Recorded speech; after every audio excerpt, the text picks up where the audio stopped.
1 bulan sebelum saya lepas diri di Yellowstar. Yellowstar. Ketika tu Yellowstar baru buka. Kami ni yang ada pioneer domain tu waktu tu di Bedah Pinang. Masa tu adakah di Jalan Kuala Kedah ataupun Ada di bangunan Wisma Persekutuan. Wisma di. Ya. Tahun 79.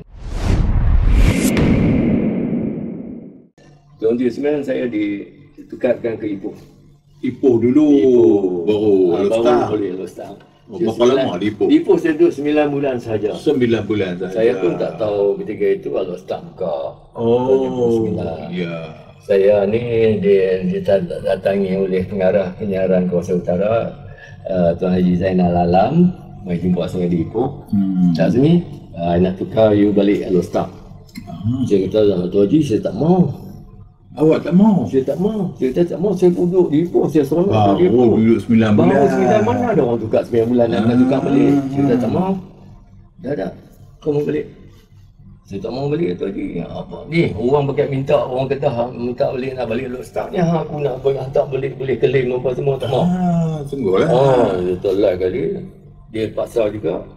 Dia kata okey hang balik. Rupanya waktu dia pun nak orang Kedah balik mai operate di sini. Dia cari orang yang ada pengalaman di Kedah, senang nak teka pendengar nak apa ni. Pengalaman dah ada. Pengalaman ada. Bawa mic dah. Bawa mic orang Kedah balik mai dia nak conversation dengan pegawai kerajaan KCF pun senang. Nah. Kalau orang tak kenal mungkin kita biar orang Kedah pada. Jadi senang kerjasama tu. Tukar balik.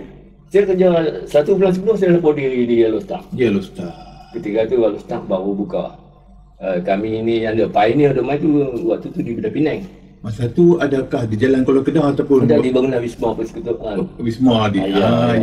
Tahun 79. Jadi saya balik tu radio dah operate lah. Waktu tu sehari petang saja 6 sampai pukul 7 suku. 1 jam suku ya. 1 jam yang ingat tu berita suku. Berita 7 pukul 7. Berita 15 lagi tutup. Tak balik KL habis. Lepas tu dia tu buat petang. Lepas tu wujudlah tahun 80-an dia buat pagi. Pagi namanya 9 pagi saja ketika itu. Boleh balik kepada radio nasional. Lagi nasional. Oh macam tu. Ketika itu dan saya balik.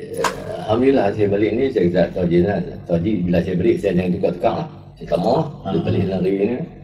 Itu belang aku kan nak kerja lama orang lain pula dia tak ambil. Gantung pada orang yang kemudian pula lah.